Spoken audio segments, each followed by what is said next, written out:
Welcome to Reco12. My name is Justin, and I'm a child of an all-powerful and all-loving God and a recovering addict, and am blessed to be the host of this meeting and podcast.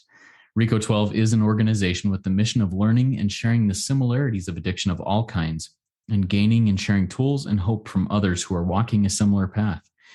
We come together from all places, faiths, and backgrounds to gain tools and hope from others who are walking a similar path. Speakers from our past meetings have represented many fellowships and identify with addictions with such varieties: alcoholism, drugs, food, sex, gambling, theft, codependency, and the Anon groups, just to name a few. We've also gathered some experts in the field, one of which will be speaking to us today, and excited about that. Today, as we have the awesome opportunity to hear from one of those experts in the addiction field, who also has experience, strength, and hope to share with us. She, as other guests, will be speaking to us on her topic of choice for 25 minutes or so, and then we, the live audience, will get to ask her some questions for another 25 minutes. Reco12 is a self-supporting service, and we appreciate your help in keeping us working our 12th step in this manner. We gratefully accept contributions, and this last week, we started a new subscription program called Reco12 Spearheads. Here is a little information and some of the ideas on the Reco12 Spearhead program that will help that program will help shape and fund. We have some future plans to create other podcasts and services to assist the addict of any variety who still suffers and who is supporting those who still suffer. Some of those include resources for sponsors on how to sponsor others, a new podcast that will be launched by March 1st of this year called Reco12 Shares. You can learn more about that in the chat, in the show notes of the live meeting, or at reco12.com/shares. And I'll get those in the chat there. And another future roundtable type podcast discussing the big book of Alcoholics Anonymous and recovery. If you would like to become a Reco12 Spearhead and help spearhead these or any other missions that you think would fit in this family of resources, please join in. I'll put that information in the chat, as well as a link that you can donate through PayPal if you choose to do that. And just as a heads up, this is meeting number 149 of Reco12. We're so grateful for that. What a miracle and blessing that is. And as mentioned earlier, we look forward to each week to hearing from these speakers, from receiving the light reflected from them. That light inspires hope, meaning, worth, and growth in us, the listening audience. Now I'm going to introduce our guest speaker for today, a Reco12 newcomer, Dr. Anna Lembke, whose topic will be the role of dopamine in addiction. Now here's a little bit about her. Anna Lembke is a professor of psychiatry at Stanford University School of Medicine and chief of the Stanford Addiction Medicine Dual Diagnosis Clinic. A clinician scholar, she is the author of more than 100 peer-reviewed publications, has testified before the United States House of Representatives and Senate, and has served as an expert witness in federal and state opioid litigation, and is an internationally recognized leader in addiction medicine, treatment, and education. In 2016, she published Drug Dealer MD: How Doctors Were Duped, Patients Got Hooked, and Why It's So Hard to Stop. And that she's also been highlighted in the New York Times as one of the top 5 books, or that has been highlighted as one of the top 5 books to read and understand the opioid epidemic.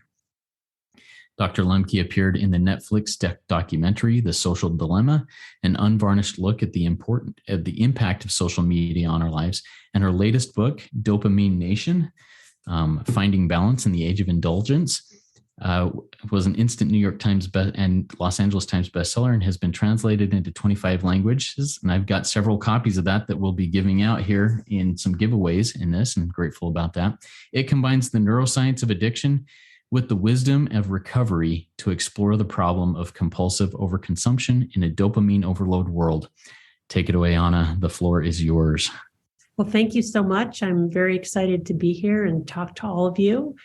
I'd like to start by describing an interaction I had with a patient of mine, Jacob, and Jacob's given me permission to tell his story. I tell his story in my book, Dopamine Nation. So I met Jacob about 10 years ago. I remember how nervous he was in the waiting room as I walked him back to my office. The first thing that he said to me was that he thought that I would be a man, not a woman. And I knew then that we were going to be talking about sex. At that point, I had been seeing increasing numbers of patients coming in wanting help specifically with pornography and sex addiction. And almost universally, they had told me that what had started out as a manageable behavior became unmanageable with the advent of the internet, and then especially smartphones in the early 2000s. So I wasn't surprised. But as his story unfolded, I became more and more internally distressed because I was really, on one level, quite horrified by the nature of his addiction vis-a-vis modern technology.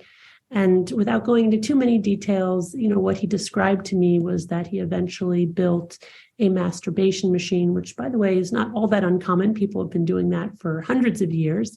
But his disease progressed to the point where he was eventually had created a machine that would allow other people on the internet to manipulate him in ways that were potentially life-threatening and obviously psychologically very damaging for him and for others.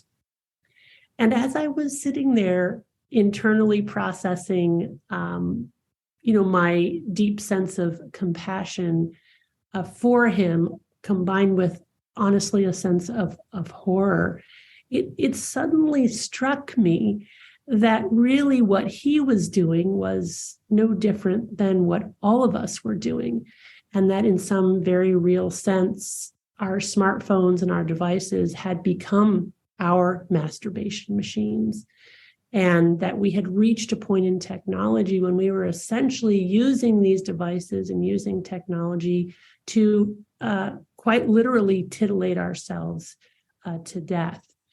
And the sort of realization came to me in a very personal way, because some years prior to seeing Jacob, I had been struggling with a burgeoning romance novel addiction. And it started out very innocently with my reading the Twilight Saga in somewhere in my early 40s, and just being absolutely transported by it in a way that I hadn't been really ever in my life. I've always been a reader, but there was just some way in which this particular, and I'd never read romance novels, so it was sort of an absolutely new genre for me. And by the way, I was really happy in my life, a wonderful husband, great kids, meaningful work. So it wasn't as if I was escaping something or self-medicating something.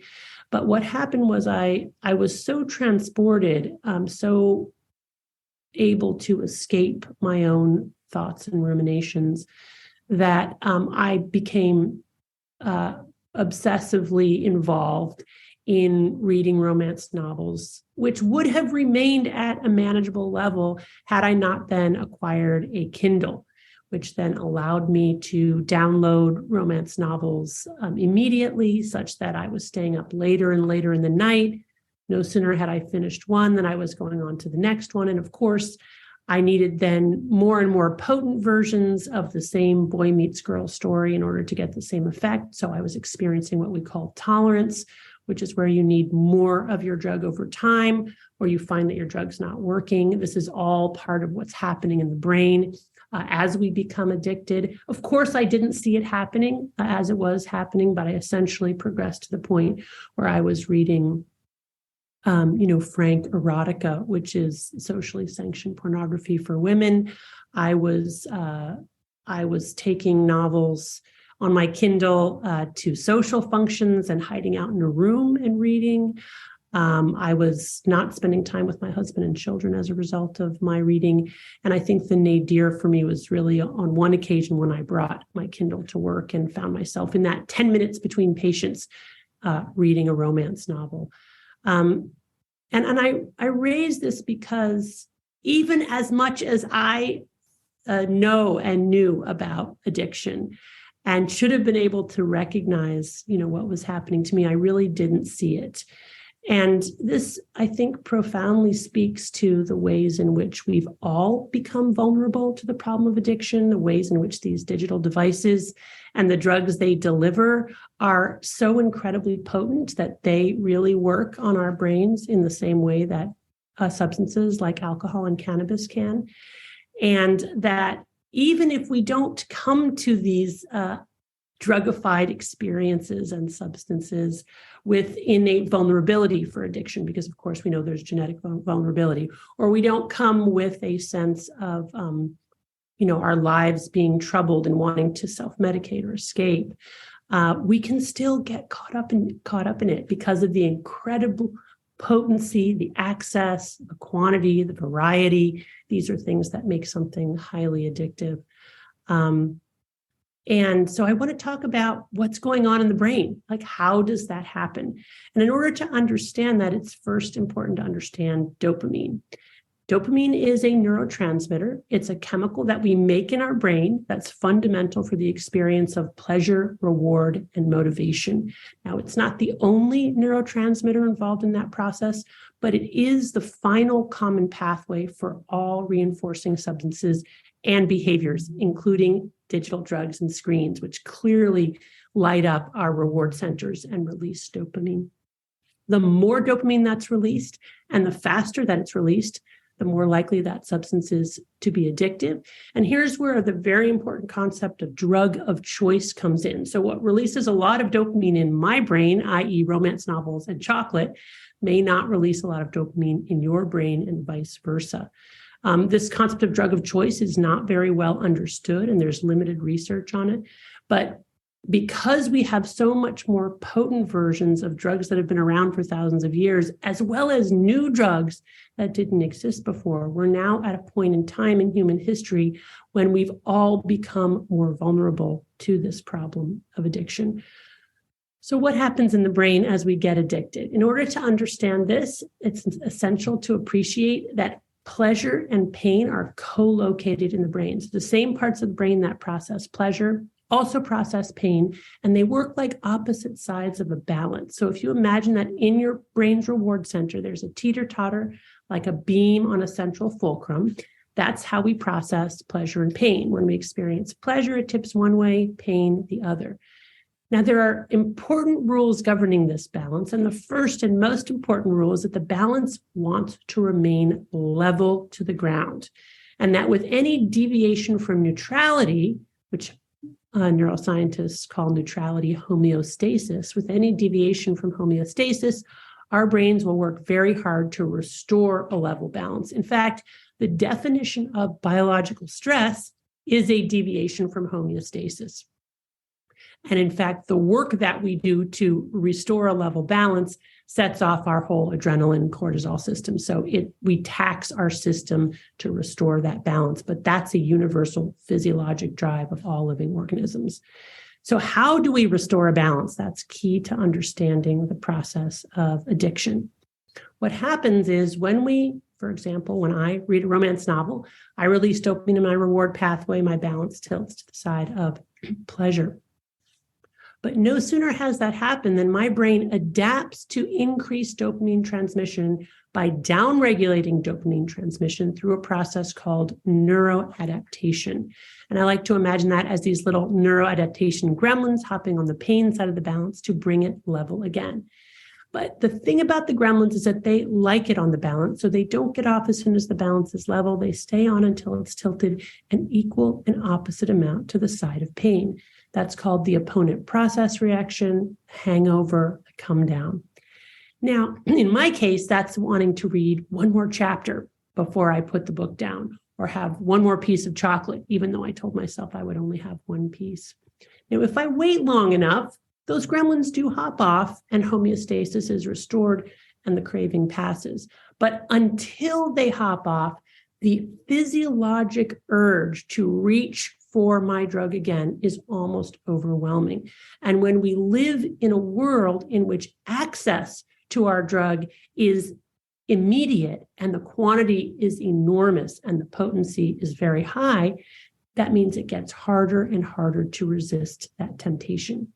Which brings us to the second rule of the balance, which is that with repeated exposure to the same or similar reinforcing stimulus, that initial deviation to pleasure gets weaker and shorter, that's tolerance, but that after response to pain gets stronger and longer. In other words, those gremlins multiply. They get bigger and stronger, more abundant. Pretty soon they're camped out on the pain side of the balance, tents and barbecues in tow. And now we've entered addicted brain, which means that now we need very large quantities of our drug of choice, not to get high and feel pleasure, but just to level the balance and feel normal. And when we're not using, we're walking around with a balance tilted to the side of pain, experiencing the universal symptoms of withdrawal from any addictive substance, which are anxiety, irritability, insomnia, dysphoria, and craving. If we widen the lens on this phenomenon, what becomes clear to me is that our world of infinite access to highly reinforcing drugs and behaviors may indeed be putting all of us into a chronic dopamine deficit state. In other words, maybe we're all walking around with our balance reset to the side of pain because we're always stimulating that dopamine reward pathway, which might then explain why we're seeing increasing rates of depression, anxiety, and suicide, especially in rich nations. If you look at epidemiologic studies and you look at the rates of depression, anxiety, and suicide over the past 30 to 50 years, sadly, they're going up, especially in rich nations. It's what I call the paradox of plenty. And even in those places where we have more access than ever before to mental health treatment, people are not getting better. And I think that may be due in part to the fact that we are misunderstanding the problem. And what we are identifying as being a phenomenology that originates out of too much suffering and too much trauma might actually be a phenomenon that is fundamentally caused by too much pleasure and the ways that our brain are trying to compensate for this fire hose of dopamine. You might well ask, why on earth would Mother Nature make a pleasure-pain balance that insists that we tilt to the side of pain before restoring homeostasis? Well, it is an ingenious strategy for a world of scarcity and ever-present danger, which is the world in which humans have survived for most of human history. It's really only in the last 200 years or so that not only do we have our basic survival needs met, but we have more disposable income, more access to leisure goods, more leisure time. We're living not only longer, but we have more time on any given day. And of course, the hope was with all of this time and all of this leisure and all of this abundance, we would all be reading Aristotle. But instead, what we're doing is we're playing video games, we're watching pornography, we're eating cupcakes, we're masturbating, we're smoking, we're drinking, you name it. What to do about this paradox of plenty? Well, my hypothesis is that we can look to people in recovery from severe addictions for a wisdom of how to live in this world. And we need to create a world within a world in which we actually intentionally set out not only to abstain from highly reinforcing drugs and behaviors or to use them infrequently and intermittently and in low potency, acknowledging the vulnerability that we all have for addiction. But we also need to intentionally pursue a new form of asceticism. That is, we actually need to seek out inconvenience, hardship, challenges, and physical pain. Because it turns out that when we intentionally press on the pain side of that balance, for example, by exercise, ice cold water plunge, prayer, meditation, cleaning out our closet, intermittent fasting, all of which is effortful engagement, what happens is that those neuroadaptation gremlins hop on the pleasure side of the balance to bring it level again, and then tilt to the side of pleasure, increasing our underlying dopamine transmission. But the secret there is that because we're paying for our dopamine up front, we never enter that dopamine deficit state. And you can see that in lots of research that's been done with exercise, also with ice cold water immersion. Dopamine levels increase slowly over the latter half of those activities and remain elevated for hours afterwards before going back down to baseline conditions. Now, the caveat here is that anything that releases dopamine has the potential for addiction. So yes, We can get addicted to ice cold water plunges. We can get addicted to exercise. Anything that we do that causes pain, that's all of a sudden and really intense, like cutting, is not what we're talking about here. That's not healthy, adaptive, what we call hormesis, or intentional exposure to toxic or noxious stimuli in order to get the dopamine indirectly. When we do it too much, or we do too much pain all at once, that is maladaptive. We're essentially taking pain then and turning it into a drug, which we don't want. But in mild to moderate doses, used steadily over long periods of time, asceticism can be a way in which we reset our reward thresholds so that we have a greater capacity to experience pleasure from life's everyday, unexpected, more modest rewards. And we're also more resilient in the face of painful stimuli, physical and psychological, because we've built up the mental calluses in order to tolerate it. So I think I'm going to go ahead, Justin, and stop there, and would love to open it up to discussion. Oh, thank you so much, Anna. Really appreciate your experience, really appreciate your expertise and your background on this. And I think there's a lot of great things that have come up. We've got a couple of questions that have already come in from the live audience. I've written down a couple. A reminder to our live audience, please, if you have questions for Dr. Lembke, please type them in the Q&A link at the bottom of your window. We'll get to as many of those as we can. And we'll jump into this right away.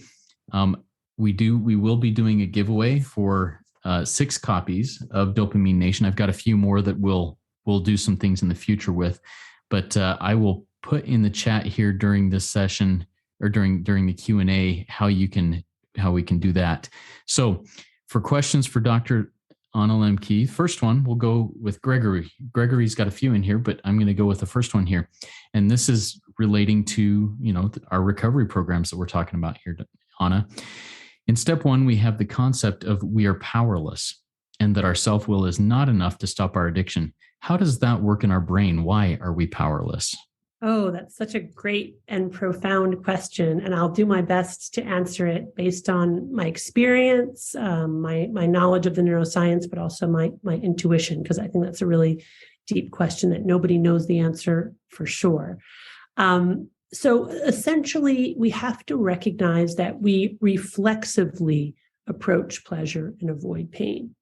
So it's a reflex. When I say a reflex, it means something that we do automatically. We don't need to think about it. And our survival through most of human existence has been contingent on this reflex functioning appropriately. But and by the way, this reflexive area, this pleasure-pain balance, has been conserved not only for millions of years of human evolution, but also over millions of years of all kinds of organismal evolution, down to even the most primitive nematode, which will release dopamine in response to food and its environment. So this is reflexive, it's innate, it's deeply conserved. But over many years of evolution, we have laid on additional layers of our gray matter and our cortex to help us inhibit some of these reflexes, especially now we know the prefrontal cortex is innately part of what we must engage in order to be reflective and not let, for example, those gremlins take over, and to be able to make the change. But having said that, there is a point at which even this prefrontal cortical willpower part of our brains is insufficient. And we see that again and again in people with severe addiction. And that's where this kind of surrendering and turning it over to a power greater than ourselves really can give us strength that we ourselves don't have. And I've seen it again and again in my patients for whom spiritual transformation has been the key to their recovery. I've experienced spiritual transformation in my own life in another context, which gave me the courage to move forward at a time when I couldn't have done it relying on my own will. And how that happens neurologically is really fascinating, and nobody really knows, but there is probably a spirituality circuit that gets engaged in the brain and then allows us to change our behavior in ways that are not possible without engaging that circuit. Yeah, thank you so much, Anna. Now I'm going to combine a couple of questions, one that I've written with one that was in the chat. You talked about seeking out inconvenience, the slow burn. That's not fun to build that stasis, to bring the dopamine in a slower way rather than the quick burn way. Along with that, one of the questions in here is in the 12 steps, especially from the third step on, it mentions that selfishness and self-centeredness are the root of all our problems. And, that selfishness and self-centeredness is usually a quick thing. Hey, I want what I want and I want it now. Yeah. How do we balance that character defect of I want what I want now and put it off with that slow burn in order to make a more healthy situation? So I'm not sure I understand the question, but let me do my best to respond to what I think you're getting at, which is to say, how do the 12 steps fit into this neurobiological process? And I think step 4 is so pivotal, because step 4 is really the moment when we have to stop running away from our pain, which we're biologically and socioculturally conditioned to do, and instead really turn and face ourselves. And most importantly, acknowledge our character defects and what we have contributed to our problem, because so much of addiction is about blaming other people for why we're using and why we're unhappy. And so, in essence, when we engage in that 4th step and focus on our character defects and sit there and tolerate the discomfort of the truth of what we have contributed, that's pressing on the pain side, and that's very hard. And then when we further share that with another human being, with God and another human being, there's of course the terror that we will be rejected, shunned, abandoned, turned out for being flawed. And instead, what happens in 12 steps is that we're embraced and we're brought in. So that very thing that we anticipated would happen doesn't happen. And I think we really get, an intimacy explosion, then definitely followed by a dopamine surge when we're embraced and accepted for who we are, even with all of our flaws. And that's a great example of the good kind of dopamine. It's not that dopamine is good or bad. It's how we get it and whether or not the way that we get it is adaptive. And to get our dopamine by doing things that are hard is healthy and adaptive. And engaging in the 12 steps is really hard, especially when we have to look at our own flaws and share them with others. So I think it's a way of pressing on the pain side of balance. Did that answer the question? I think that definitely went right to the core of the question. That was kind of a circuitous question. Thank you for addressing it that way. All right, a question from Chanel from our live audience. Chanel asks, does childhood trauma contribute to a person's compulsion to chase for pleasure dopamine? Is there a connection there? So there is now a wealth of evidence that serious childhood trauma makes us vulnerable to all kinds of negative health outcomes, not just psychological problems and psychiatric diseases like addiction, but also physical diseases like diabetes, heart disease, asthma. So it's very clear that significant childhood trauma probably causes what we call epigenetic changes. That is to say, changes in protein expression at the level of DNA that then permanently alters the way that we move through the world. So yes, it's absolutely true that childhood trauma contributes to addiction vulnerability. But I think what's also important to acknowledge is that in my 20 plus years of clinical experience, it's also very clear that if we get stuck in our trauma and sort of circle the drain around our trauma and sort of perseverate on it, we typically are not going to move forward into recovery. And that when people move forward in recovery, not only do they change their narrative around who's responsible, acknowledging their own responsibility, even if it was just showing up or even if as a child, a child doesn't have much responsibility, but we can be responsible for how we conduct ourselves then going forward in our adult life. And so I think this movement through trauma is got to really be emphasized as a pathway to recovery. Yeah, thank you. And that went back and talked about the step 4 thing that you talked about in that first, in that previous share. Thank you. All right. A question from Alan from our live audience. Is there any kind of vitamin or food that can be helpful with the balance of dopamine, or is it mostly action? Well, diet does matter, of course, because just like so many behaviors have become drugified in the modern world, food has become drugified. We add more chemicals, salt, fat, sugar to food than you could probably even imagine. I think people from even 500 years ago wouldn't even recognize what we now call food. And so it's a landmine. We have to be much more thoughtful and careful about the food that we put into our bodies and make the extra effort if we have the means and the financial wherewithal, because it turns out eating healthy is really expensive and eating badly is cheap. But of course, try to minimize the salt, fat, sugar, and other intoxicants in food is going to be really important, as opposed to things like, in terms of things like supplements that could, increase dopamine. There's really no reliable evidence that you can do that by ingesting supplements of any sort. You can't eat dopamine. It doesn't pass the blood-brain barrier. L-Dopa, which is a precursor of dopamine that does pass the blood-brain barrier, is used to treat things like Parkinson's disease, which is caused by a depletion of dopamine in another part of the brain called the substantia nigra.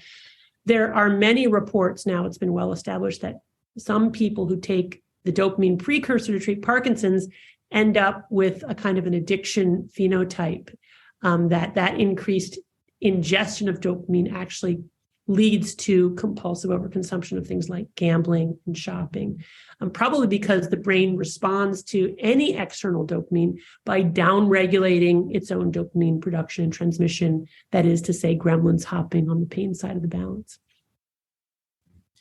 Thank you. All right, I'm going to combine a couple more questions from our live audience. They're somewhat similar. We've got one who says, I'm addicted to lust and porn, and the other one who says, my addiction centers around love addiction, validation, and people pleasing. Does this will brains ever heal? And does this same rationale apply to these types of thinking and these types of addictions that we struggle with?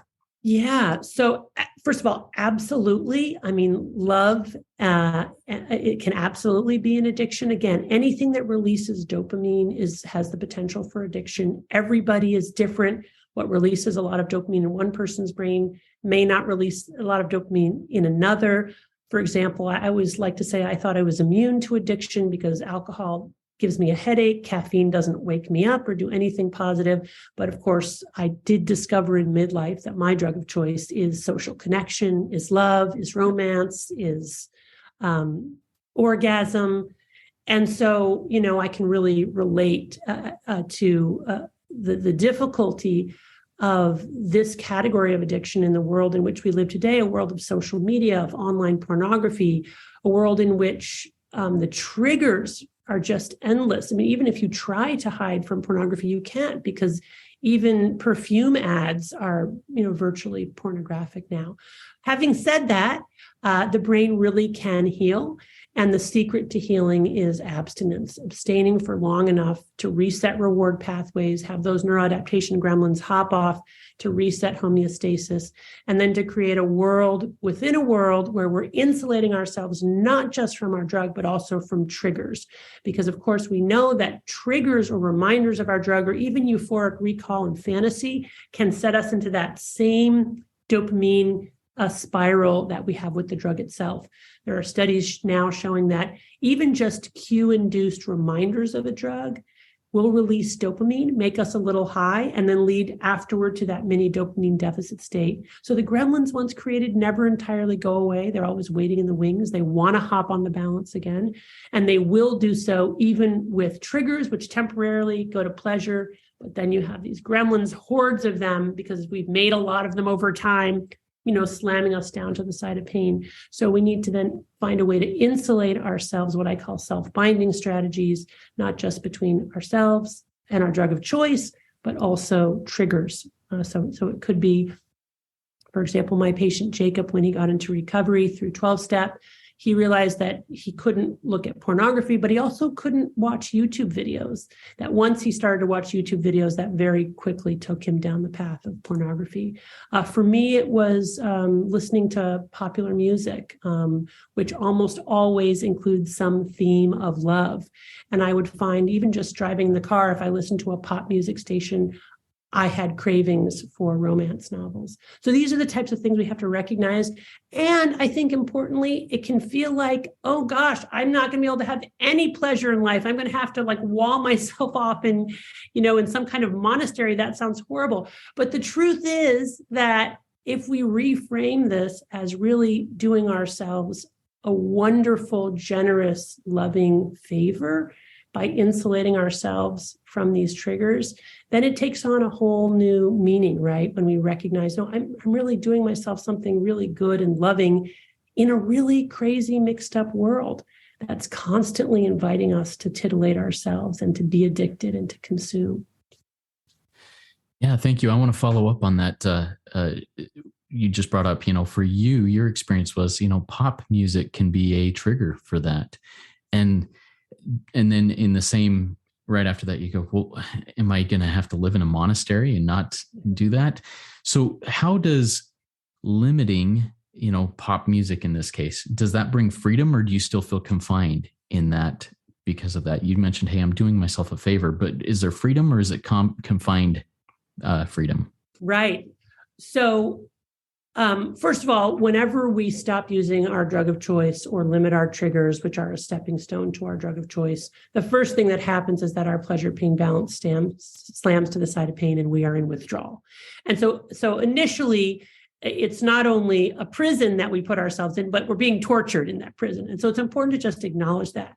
But with enough time, those neuroadaptation gremlins will eventually hop off. With enough brain plasticity, homeostasis will be restored. And then we are truly free, because we're not constantly spending our energy and creativity trying to avoid getting sucked into the vortex of our addiction. Now we have our mental capacity to think about other things, to enjoy more modest rewards. We're not carrying around this ball and chain of this kind of reflexively, focusing on our drug of choice. But it definitely takes a while to get there.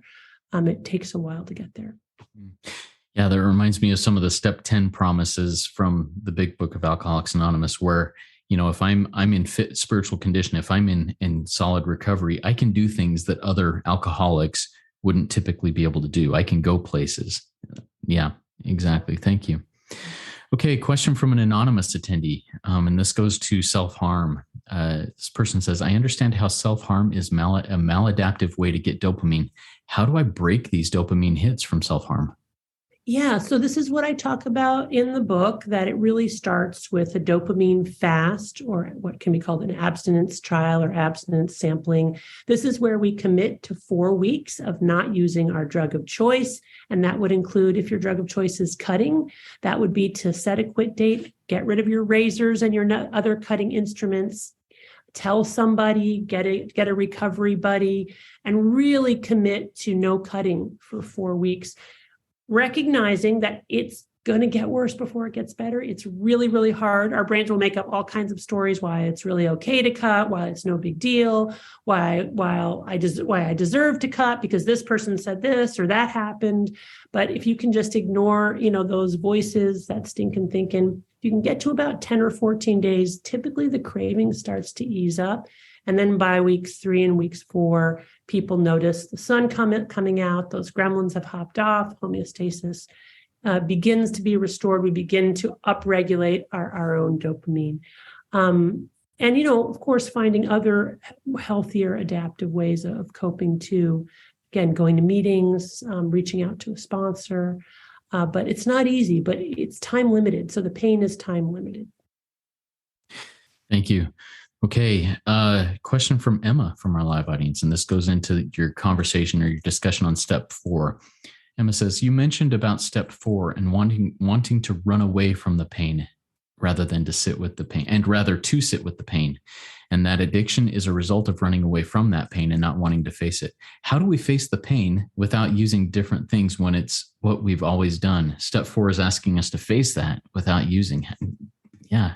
Thoughts on that? Yeah, that's such a great question. And I would just say, I really want to normalize the behavior of running away from pain, because all of us do it, not just people with addiction. Like, nobody wants to sit with thinking about, the things that our conscience brings up, the way that we've harmed other people, the lies we've told, the things we've stolen, the harm we've caused intentionally or otherwise. We've all done those things. There's no human that hasn't done those things. We're all flawed. And we don't want to look at those things because it's really reflexive, and because we have a culture that tells us we shouldn't.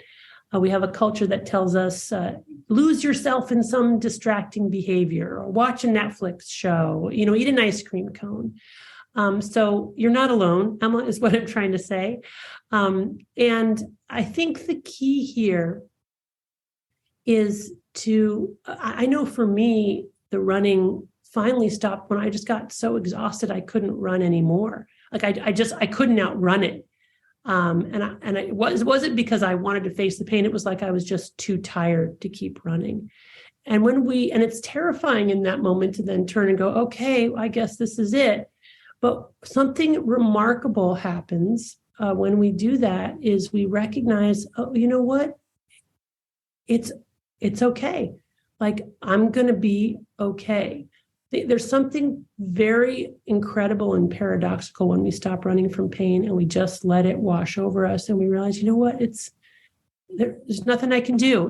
It is what it is. And I do think here, this is where the higher power comes in, and just really turning our will over and asking for help, right? That's another, just like, help me, guide me, help me, let me endure this.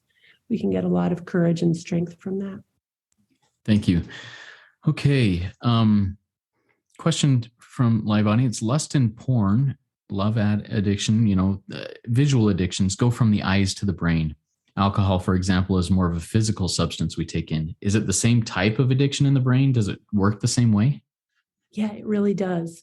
So I see all types of addictions, and they all pretty much work the same way. They work the same way in the brain, in that they release a lot of dopamine all at once in a specific part of the brain called the reward pathway, followed by this neuroadaptation effect over time, where we need more of our drug to get the same effect, or in some cases, it actually turns on us and has the opposite effect.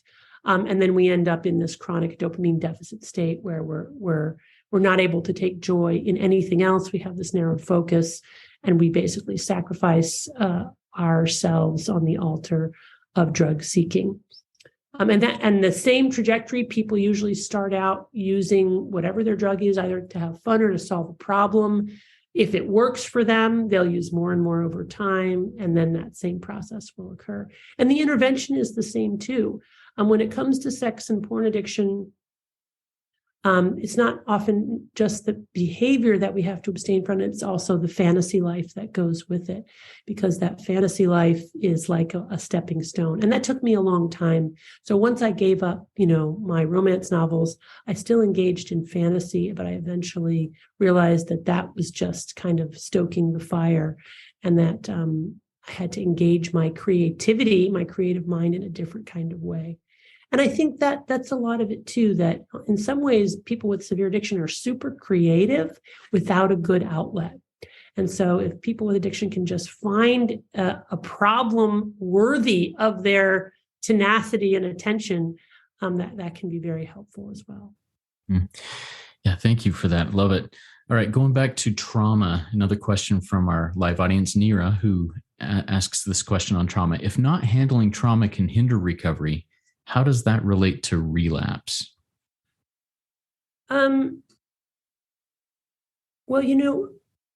if we don't handle our trauma, or if we don't process our experience or make sense of our lives, or create a narrative that helps us move forward, then we're vulnerable to reverting back to those primitive coping strategies that we used when we were as a direct result of the trauma.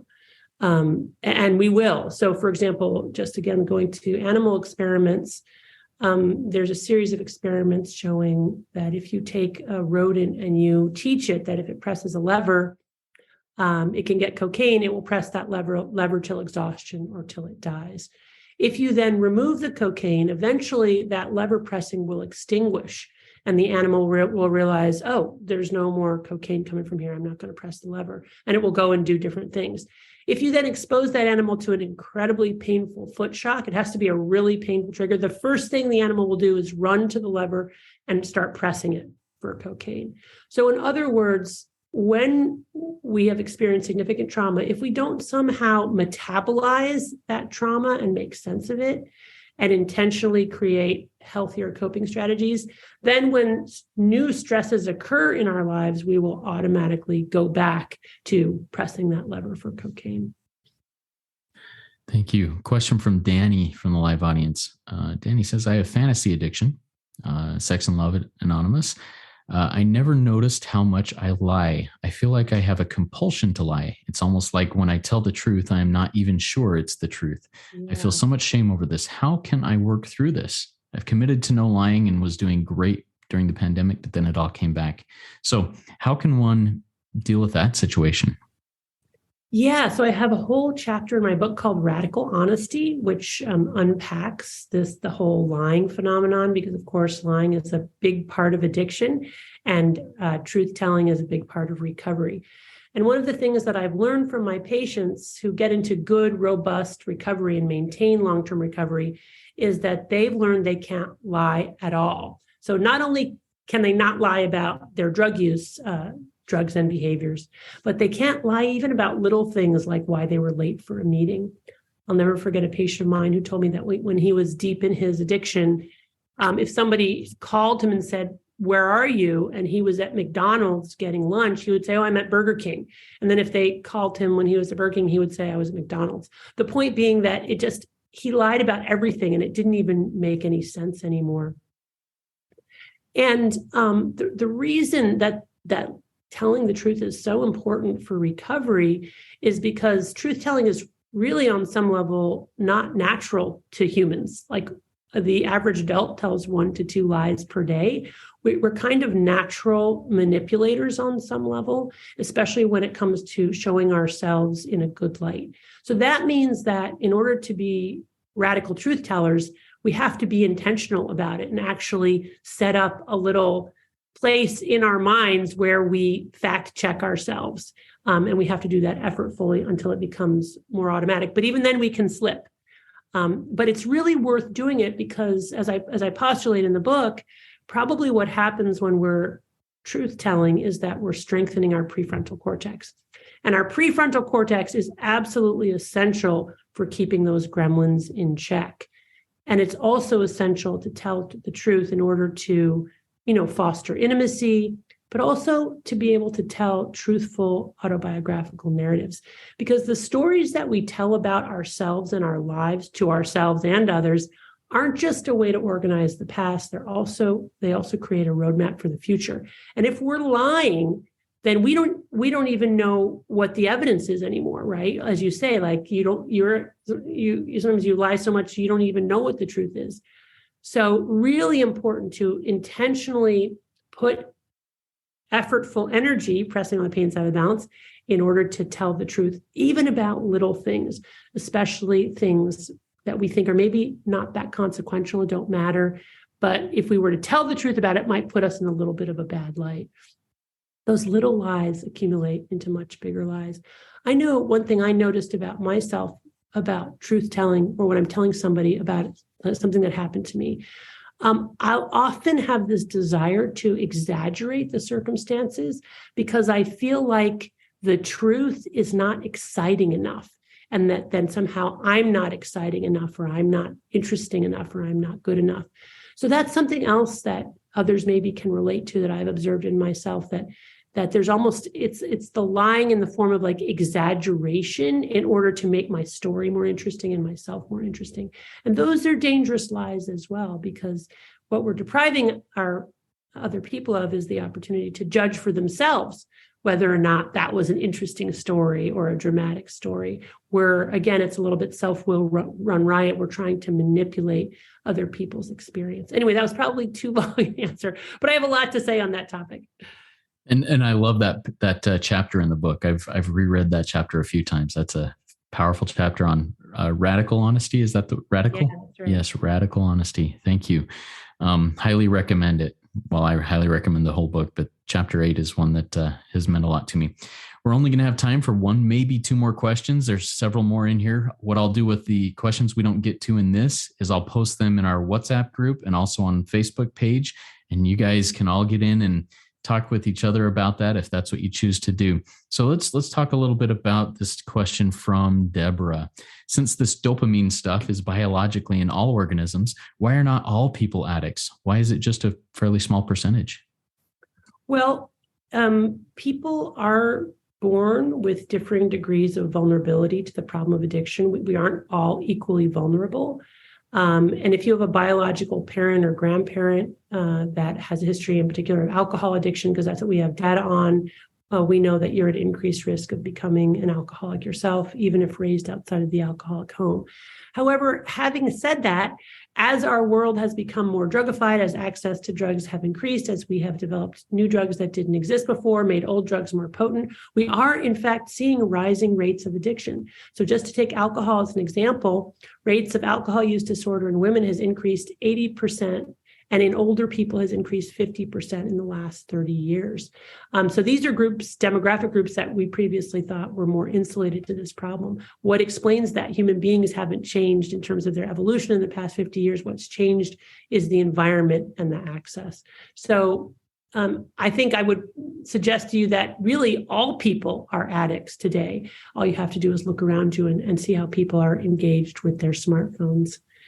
Yeah. Excellent. Thank you very much. Okay. Well, before we go into the closing bit here, I like to leave the last couple of minutes for any words of wisdom or any wrap up information that the speaker may have. So if you've got anything that you'd like to wrap up with or words of wisdom for us, let's do that here. Well, maybe I do see just one short, I'll wrap up with a response to this question by Anonymous and Tanika, and the 12 steps help with trauma.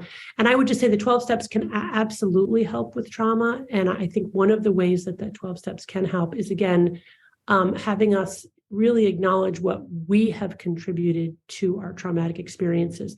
I know that sounds illogical because the word trauma in and of itself implies that we are victims, and we very much can be bona fide victims of trauma. But I think if we don't stop and look at even the small ways we might have contributed to that situation of trauma, we're probably not going to get past it. Yeah, thank you for that. And that's often such a hard thing to look at. Hey, how did I contribute to this? And like you mentioned earlier, if there was some abuse that happened when I was a small child, my part in that really wasn't much. But how did I perpetuate that as I was growing up in other relationships that I have? That's my part in it, I think. And thank you for sharing that. It's always so powerful to look at that. All right. If you in the live audience or you in the listening audience and podcast, if you're one of the first 6 people to go to the link that is listed in there at speakpipe.com/Reco12 shares and share a 2 to 5 minute share on your experience, strength, and hope in this, and leave your email address, not in the recording, but in the, there's a text box when you submit it. I'll get in contact with you and send you a copy of Dopamine Nation. Wow. Thank you so much, Anna. That was a great Reco12 weekly speaker meeting. And now if we didn't get to your questions, or if you have other questions, please consider joining our WhatsApp community by sending an email with your WhatsApp number to reco12pod@gmail.com. That's reco12pod@gmail.com, and join in our community there and ask those questions, answer other questions that may come up. I invite the audience to come back next week. If you have not yet rated and reviewed the podcast in Apple Podcasts, please go do so now. It's a great way to help us continue sharing this message with more who need this message. Next week, we'll be hearing from another Reco12 first-time speaker. Excited about this, and she is too. Her name is Ashley S., and she's been very excited about sharing her experience, strength, and hope for many months. Her chosen topic is an earnest seeker, and I'm really looking forward to hearing her share next week. Now we'll launch off into the rest of our day with the prayer of St. Francis that Anna has chosen and that I'll say for us. Lord, make me an instrument of your peace. Where there is hatred, let me sow love. Where there is injury, pardon. Where there is doubt, faith. Where there is despair, hope. Where there is darkness, light. Where there is sadness, joy. For it is in giving that we receive. It is in pardoning that we are pardoned. And it is in dying that we are born into eternal life. Amen. Everybody keep coming back. Let's trudge this happy road of destiny together. Work it. You are worth it.